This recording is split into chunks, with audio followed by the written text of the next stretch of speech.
23শে March Baharampur ব্লকের ইফতার পার্টির programme হচ্ছে, তার রান্নাবান্নার ব্যবস্থা চলছে। কিছু বলো ইফতার পার্টি সম্বন্ধে, আজকে প্রোগ্রাম সম্বন্ধে। এটা আমাদের নতুন কিছু নয়, আমাদের নেতা অভিভাবক শ্রী অধীর রঞ্জন চৌধুরী মহাশয় যখন রাজনীতি করতেন না তখন থেকেই এই কর্মসূচি করে থাকেন। বিভিন্ন মানুষের সাথে ইফতার মজলিসে সামিল হন। কংগ্রেস দলের পক্ষ থেকে প্রতিবারই একটা ইফতার সংগঠিত হয়, তিনি উপস্থিত থাকবেন সেই ইফতারে। বহরমপুর ব্লকের পূর্বপাড়ের উদ্যোগ আজকে ইফতার।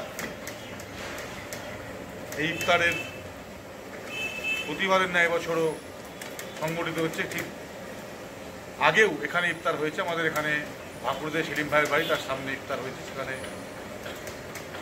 প্রতিবারই এটা আমাদের নিত্য নতুন বিষয় নয়, রাজনৈতিক কোনো ফায়দার বিষয় নয়। এখানে মানুষের সঙ্গে একটা ইফতারে সকলের সামিল হওয়া। বহরমপুর ব্লকের বিশেষ করে যারা নেতৃত্ব আছেন তারা এবং সর্বস্তরের কর্মীরা ইফতারে অংশগ্রহণ করবেন। সকলের প্রিয় নেতা শ্রী জননেতা শ্রী অধীর রঞ্জন চৌধুরী মহাশয় উপস্থিত থাকবেন এবং সকলে মিলে আজকে এই ইফতারে অংশগ্রহণ করবেন এবং ইফতার মজলিস খুব ভালোভাবে সম্পন্ন হবে, তারই প্রস্তুতি চলছে। ওকে, থ্যাংক ইউ। ওই আমাদের ইফতার পার্টি প্রত্যেক বছরেই এখানেই শিলাদাদের নেতৃত্বে অধীর চৌধুরীর নির্দেশে পালন করা হয়। এবারও নাই ইফতার পার্টি আজ 23 তারিখ ঠিক একই জায়গাতেই করা হচ্ছে, বহরমপুর ব্লকের হচ্ছে সহযোগিতায়। আজকে আমাদের প্রধান অতিথি হিসাবে আমাদের সকলের প্রিয় অধীর রঞ্জন চৌধুরী আমাদের এই ইফতারে সামিল হবে। আর প্রত্যেক আমাদের যে রোজদাররা আছে তারাও থাকবেন। তাছাড়াও কংগ্রেস কর্মীবৃন্দ, লোকাল নেতৃত্ব, মহকুমা সভাপতি, ব্লক প্রেসিডেন্ট প্রত্যেকেই উপস্থিত থাকবেন আমাদের এই ইফতারে আজকে।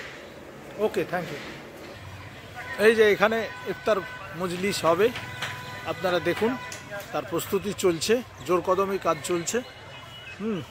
আপনারা আসুন, আপনাদের সবারই নিমন্ত্রণ থাকলো, আপনারা আসুন একবার দেখুন ভিতরটা কেমন করা হচ্ছে। এই যে কংগ্রেসের কর্মী যারা আছেন তারা দেখভালে আছেন, তারা সব কিছু ব্যাপারটা দেখছেন। এবার আমাদের সামনে আমাদের মাস্টারমশাই কিছু বক্তব্য রাখবেন। বলেন না।